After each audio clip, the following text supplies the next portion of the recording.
Hi, I'm Dave from Thomas Jacks, and here's our comprehensive setup for the CELL LINK from Spypoint. The little box that turns pretty much any standard trail camera cellular, so you get your pictures without disturbing the camera's location. Whether you're setting up your CELL LINK from new or resolving a connection issue with any Spypoint cellular camera, this belt and braces tutorial gives you our pro tips so your camera captures the images you want and sends the pictures to your phone and PC. Step 1 is formatting. Make sure your 2 to 32GB micro SD card is class 10 and new if possible, so you can be confident the data can transfer quickly. Stick it into your computer and do a full, not a quick format, applying the FAT32 file system or MS-DOS FAT on a Mac. Importantly for the CELL LINK, and this stage you really should not ignore, you also need to format the SD cable adapter in the same way. Step 2 is registering your Spypoint. Having installed new, not rechargeable batteries and downloaded the Spypoint app to your phone, register your CELL LINK as a new device. You can just enter the code manually if you have any difficulty scanning it, then stick in your formatted SD card and turn your Spypoint on. Wait for it to gain a signal. 2 bars is okay, but more would be better.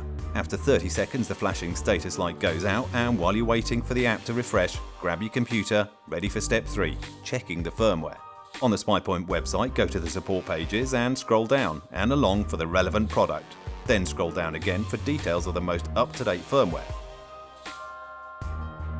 Right here. Now if you refresh the phone app by dragging down from the top or closing and reopening it, your CELL LINK should appear. Click the status button and you'll see there's been a recent communication which includes details of the firmware on the device. Because mine differs from the version on the website, here's how easy it is to update it. Download the new firmware to your PC, turn off your CELL LINK and remove its SD card. Then reformat it as before so it's completely empty. Then open the downloaded zip firmware folder so you can see the individual firmware files and copy just these separate files onto your SD card. When you reinsert the SD card and turn on your CELL LINK, be sure not to interrupt the power supply. Then, after a few minutes, refresh the app on your phone and check there's been a new communication, and double check the firmware has successfully updated so the version number corresponds to the one on the website.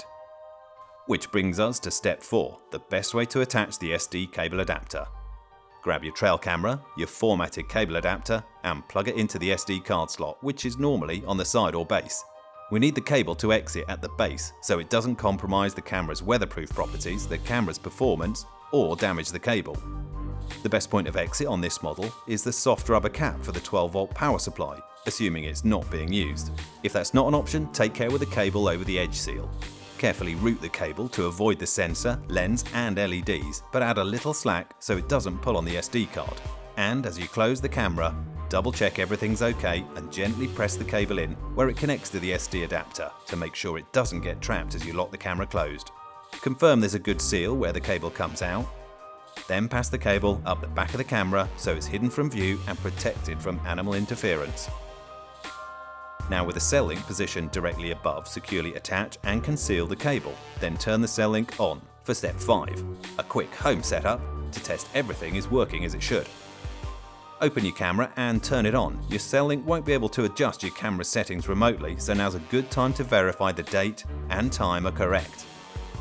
To ensure you receive all the images you want, it's a good idea to do a couple of things. Set the delay between photos, including for time-lapse, to at least a minute.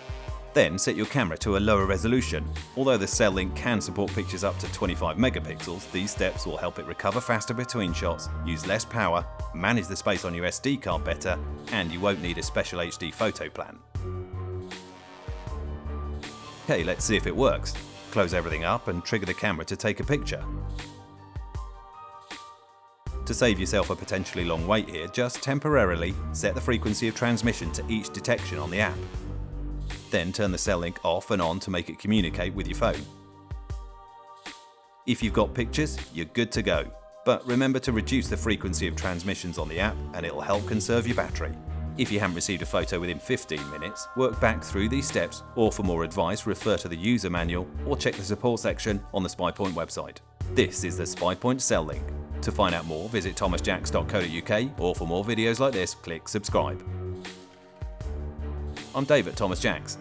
Thanks for watching.